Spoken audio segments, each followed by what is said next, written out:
හැමදාම හවසට මේ දෙපැත්ත පේන විදිහ.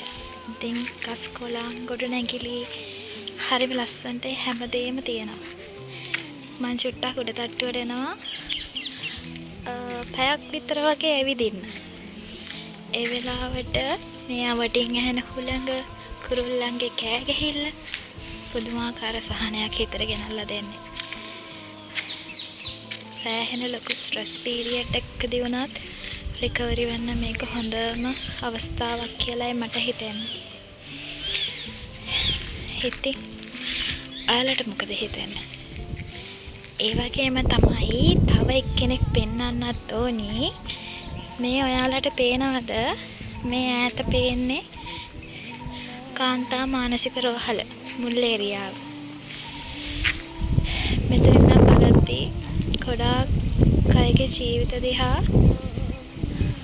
අපිට මේ ජීවිත හොඳ වැඩි කියලා හිතනවා. අඩු මේ මිනිස්සුන්ගේ නමවත් හරියට දන්නේ නැහැ. සමහර මිනිස්සු තමන් කවුද කියන්නවත් දන්නේ නැහැ.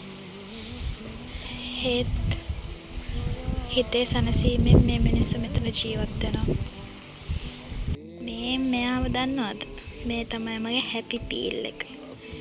අනේ මං ඇවිදිනකන් එයාට නිදිමතයි. ඒ වුණත් මං ගාවින්ම ඉන්නවා. මං ඇවිදලා ආපහු එයාට යන් කියනකම්ම එයා මේ වැල්ලට වෙලා නිදි. මේ වගේ ආතරයක් කවදාකවත් මිනිස්සෙකුගෙන් ලබා ගන්න බෑ. මිනිස්සු කියන අය හරිම අවස්ථාවාදී.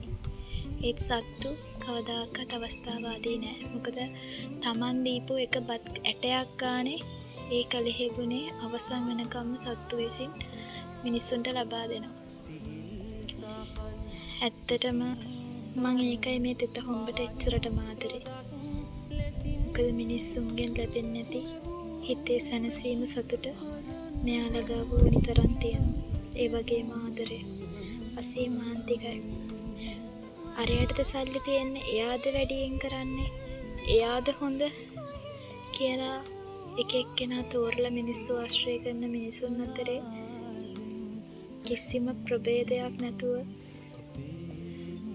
තමන්ට ආදරය දැන්න තැනට පණ වගේ ආදරය කරන කොට්ටාශයක් තමයි මේ.